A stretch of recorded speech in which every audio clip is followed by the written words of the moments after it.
एक लुक इथे झालं.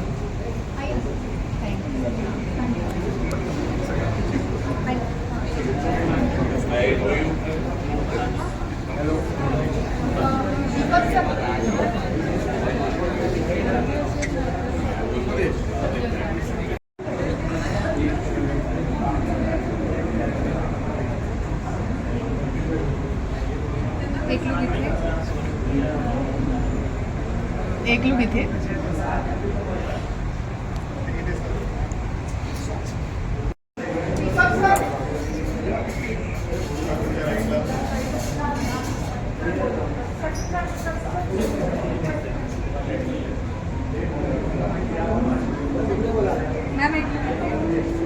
मॅम समोर.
Left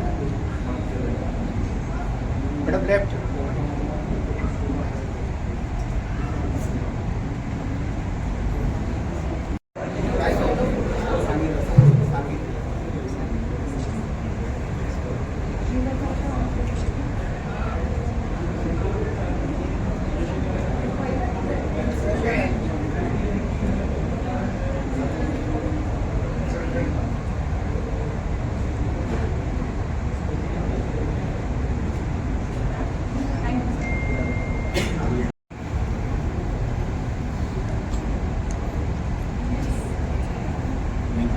Thank you.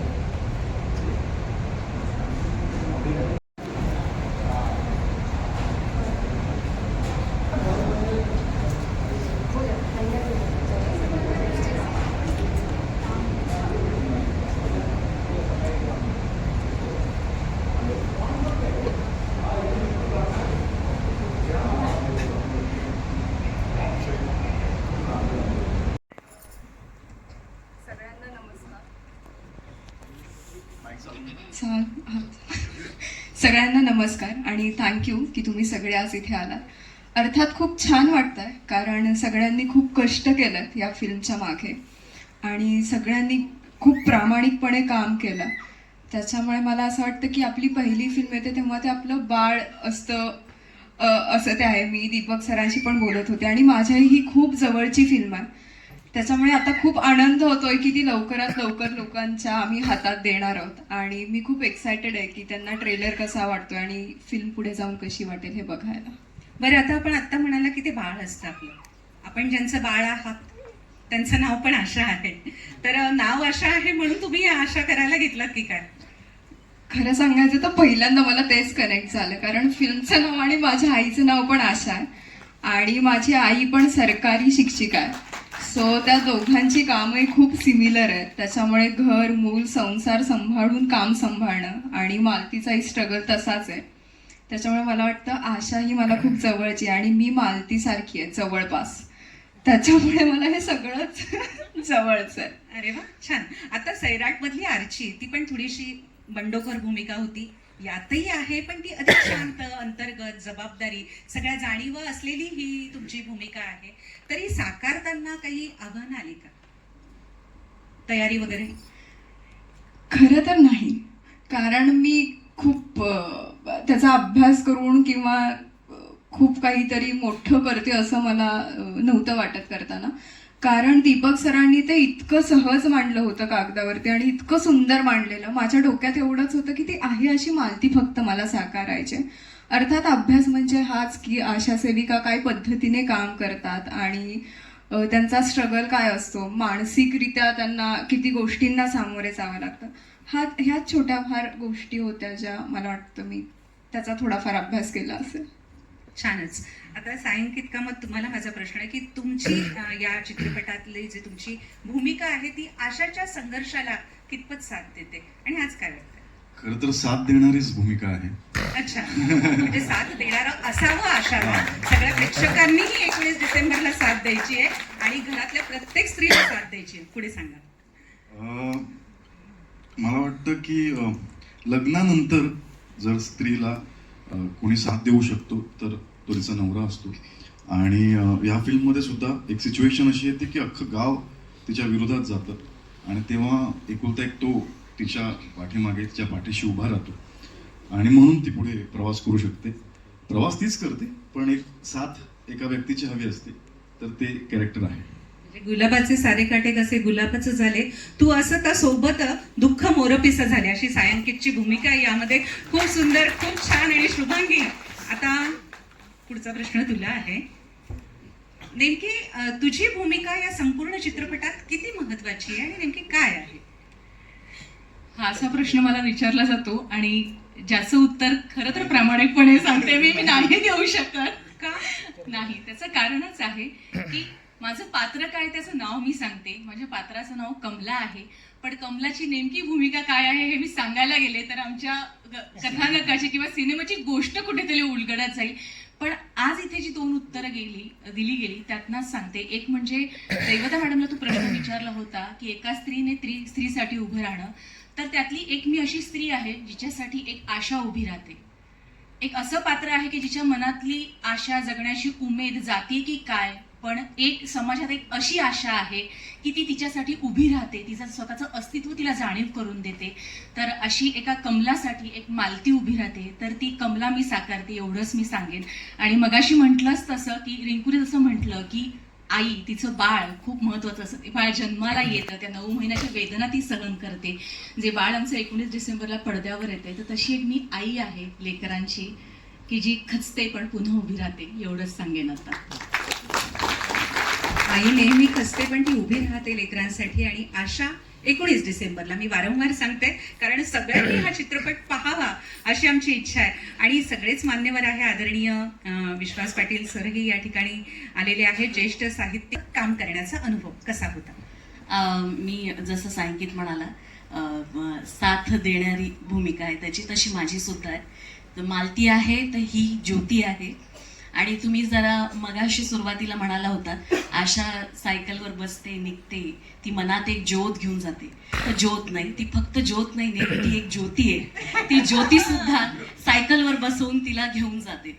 कदाचित ज्योती तेवढी उत्सुक नसेल कारण खूपशा गोष्टी तिच्या घराच्या सगळ्या ज्या काही बायकांना सगळं सांभाळावं लागेल. पण मालती तिची एक अशी मैत्रीण आहे की जी ज्योतीला हाताला धरून बकोटीला टाकून चल ग असं करणारी, आणि हिला मी मैत्रीण म्हणून अगं बाई तू चल ग, आम्ही एकमेकींना चलग करून आम्ही सायकलवरचा जो प्रवास करतो. आणि अनुभव म्हणाल तर मला रिंकूनेच सांगावं की सायकल आपण आम्हा दोघींना सायकल चालवायची होती. बरं, सायकल सरळ रस्त्याला नाही चालवायची होती, ती कुठे कशी चालवायची होती, आपण कशी गंमत जम्मत झाली. आणि हे सगळं तुम्हाला कळेलच थोडक्यात. पडद्यावर तर तुम्हाला दिसेलच. आणि मला मुळात फार भीती होती, पण सरांनी आम्हाला सांगितलं, दीपक सरांनी, मॅडम तुम्हाला येईल ना? मी म्हटलं सर हां सायकल येईल ना? हां. मग ती थोडी प्रॅक्टिस केल्यानंतर आणि हां आम्ही दोघींनी एकत्र प्रॅक्टिस केल्यावर मग थोडीशी भीती गेली. आणि जी सुसाट सायकल चालवली आहे की खूप मजा आली चित्रपट शूटच्या दरम्यान, आणि ती तुम्हाला दिसेलच पडद्यावर. तर मला एवढंच म्हणायचंय ही जी जोडगोळी आहे ना ही वेगळी आहे, मालती आणि ज्योतीची. ती तुम्ही नक्की एन्जॉय कराल असं मला खूप वाटतं. थँक्यू. दिशा, आपण योग्य दिशेने आशाला घेऊन गेल्यात असं म्हणायला हरकत नाही. आपली हो, हो. भूमिका तशीच आहे त्यामध्ये. हो. आणि जसं रिंकू म्हणाली ना की तिच्या आईचं नाव आशा आहे, म्हणून तिने हा कुठेतरी चित्रपट करायचं तिचं झालं, किंवा तिला असं वाटलं की नाही करावा.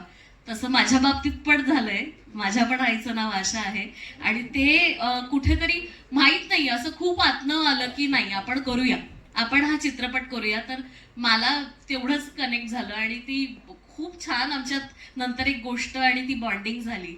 सो आता 19 डिसेंबरला सगळ्यांना कळेल की आम्ही खूप प्रेमाने हा चित्रपट बनवलाय, आणि तुम्हाला बघताना खरंच खूप आनंद होईल, आणि तुम्हाला हा आमचा भावनिक प्रवास दिसेल, आणि आमच्या जेन्युइन प्रयत्नांना तुम्ही यश मिळवून द्याल याची मला खात्री आहे. धन्यवाद. धन्यवाद दिशा. या सगळ्या टीम सोबत, दिग्दर्शकांसोबत काम करण्याचा अनुभव कसा होता? सगळ्यात आधी माझी भूमिका म्हणजे पाठिंबा न देणारी भूमिका आहे.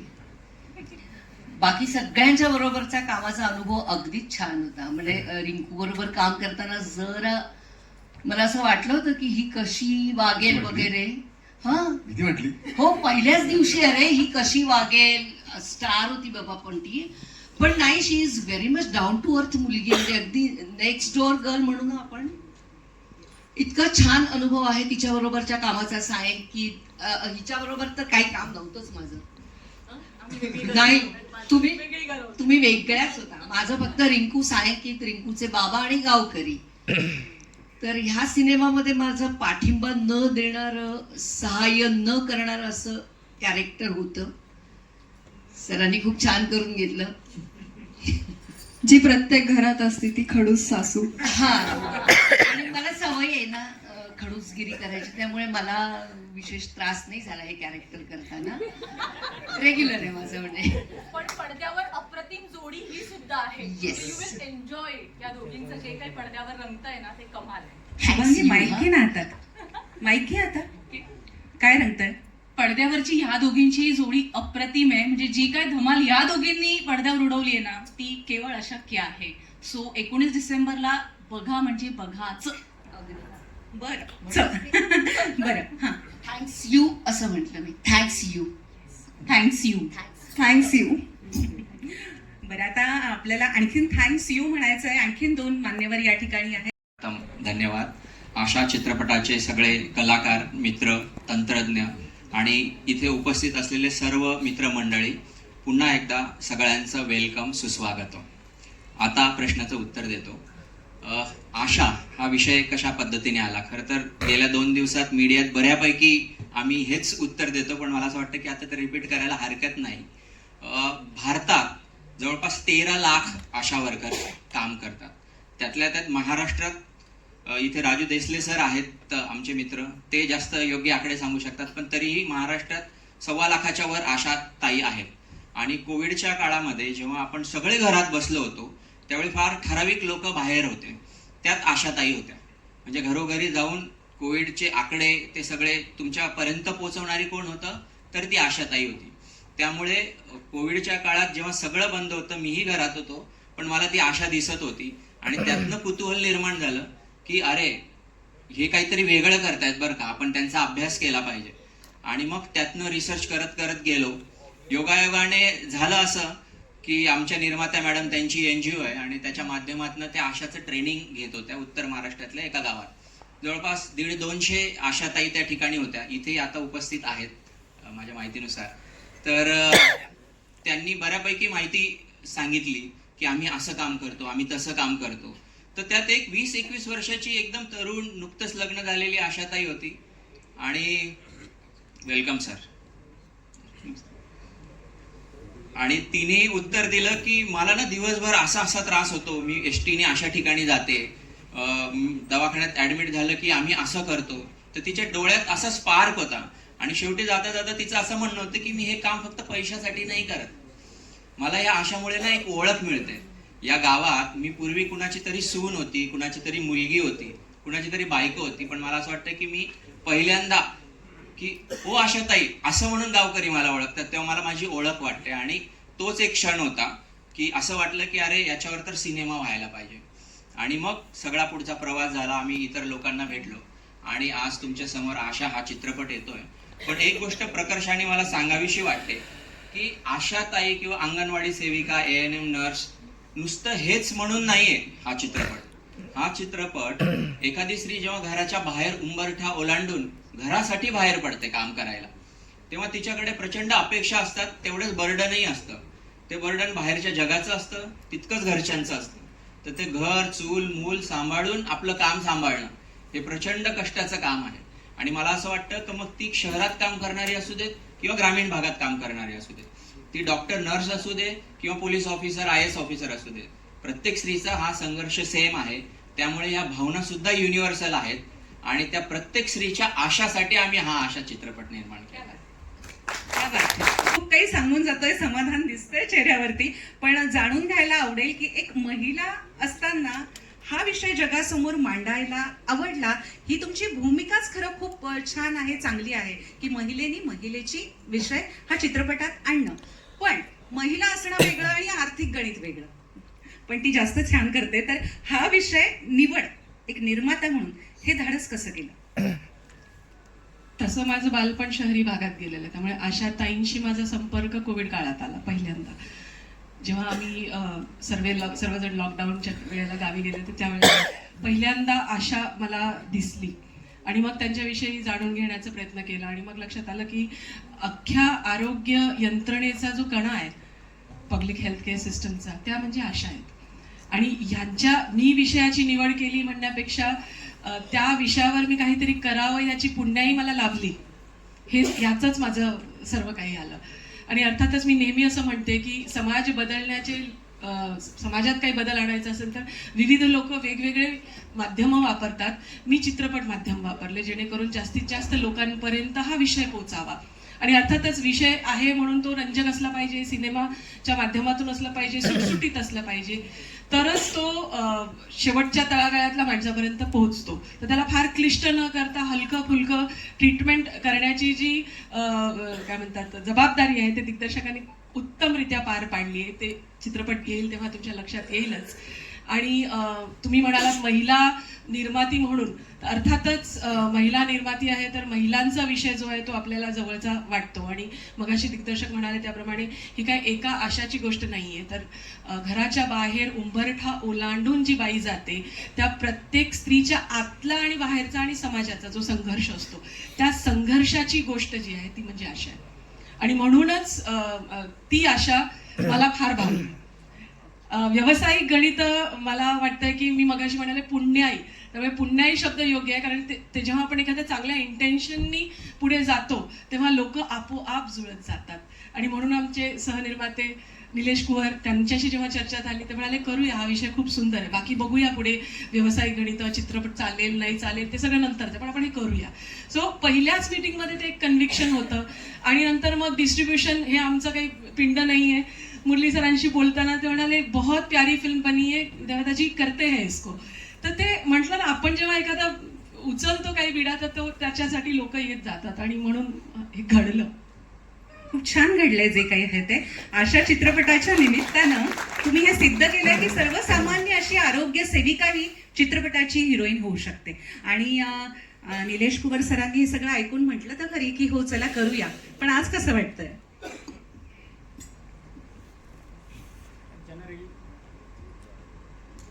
पिक्चर बनवणे, मूवी बनवणे हा काही माझा विषय नव्हता. मी वेगळ्या क्षेत्रातला मनुष्य होतो. मी ऑटोमेशन, रोबोटिक्स, आर्टिफिशियल इंटेलिजन्स या फील्डमध्ये मी जनरली काम करतो. परंतु दीपक आणि देवता मॅडम, दीपक हा माझा लहानपणीचा बालपणीचा मित्र, आणि त्याने जेव्हा हा थॉट सांगितला की हो हा खूप चांगला विषय आहे आणि सेन्सिटिव्ह विषय आहे, पण जेव्हा आपण विचार करतो याच्यावर एक साधी डॉक्युमेंटरी सुद्धा बनलेली नव्हती. मग माझ्यातला बिझनेसमॅन उभा राहिला. तो म्हटला जेव्हा डॉक्युमेंटरी नाहीये तर माझ्यासाठी खूप चांगला विषय ओपन होतो. मी हा पहिलाच पिक्चर बनवला आहे, त्याला फायनान्स केलंय, परंतु ही माझ्यापेक्षा मॅडम म्हटलं तशी ही पुण्याई हे सगळं जुळून गेलं आणि खूप चांगले लोक सोबत आले आणि चालता चालता हा मूवी म्हणण्यापेक्षा हा खूप मोठा प्रवास होता, खूप चांगला प्रवास होता, खूप चांगली फिलिंग होती आणि आज ही सगळ्यांसमोर प्रेक्षकांसमोर प्रस्तुत करतोय. धन्यवाद निलेश गोवरची. एक महत्वाचा मुद्दा त्यांनी मांडला. दीपक पाटील यांनी इतक्या सुंदर रीतीने आशांना पडद्यावर साकारलेलं आहे आणि रिंकू राजगुरूने मालतीची भूमिका या ठिकाणी केलेली आहे. सोहळ्यात सर्वोत्कृष्ट अभिनेत्रीचा पुरस्कारही मिळालाय आणि ही आशा सर्वसामान्य आरोग्य अशी जी सेविका आहे तीही खरी हिरोईन होऊ शकते. ही हिरोईन पडद्यावरची, या सगळ्या हिरोईन प्रत्यक्ष जीवनातल्या, या सगळ्या प्रत्यक्ष जीवनातल्या हिरोईन आशा यांच्या या कार्याला आज आपण या निमित्तानं वंदन करूया, सलाम करूया आणि खरोखरच आशा एक नवीन आशा घेऊन येईल 19 डिसेंबर 2025ला, असं मला या ठिकाणी म्हणावंसं वाटतंय. बरं, आता या ठिकाणी ह्या आशा आणि सगळे कलाकार आहेत, त्याचप्रमाणे एक महत्वाचं व्यक्तिमत्व, मी म्हटलं होतं त्यांचे 2 शब्द आपल्याला ऐकायचे कारण यात सगळे रिलेटेड आहे. आदरणीय श्री राजू देसलेजी, आपण कृपया मंचावर यायचंय. अध्यक्ष आय